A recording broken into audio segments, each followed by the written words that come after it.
দর্শক, ফরিদপুরের থানা রোডে অস্থায়ী হাটে দীর্ঘ 4 যুগেরও অধিক সময় ধরে বিক্রি হচ্ছে বিদ্যার দেবী সরস্বতী প্রতিমা।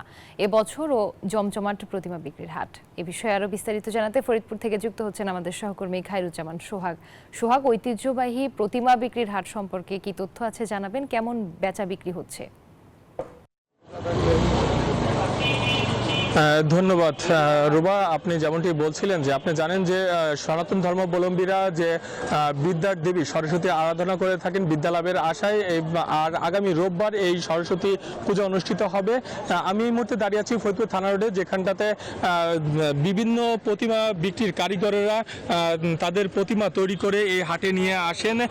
আজকে আমরা দেখতে পাচ্ছি যে শত শত প্রতিমা এই হাটে উঠেছে। দীর্ঘ 4 যুগেরও অধিক সময় ধরে এই হাটে প্রতিমা বিক্রি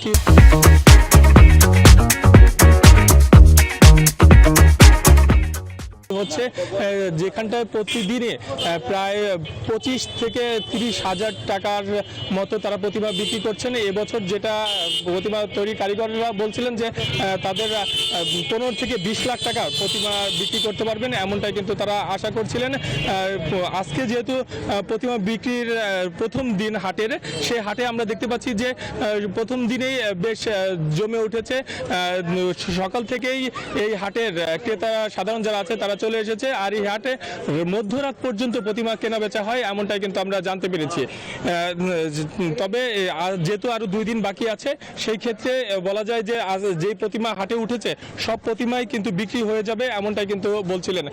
তো এই ছিল আমার কাছে হাটের সর্বশেষ সংবাদ। ফিরে যাবো আপনার কাছে রূপা। সোহাগ, আপনাকে ধন্যবাদ।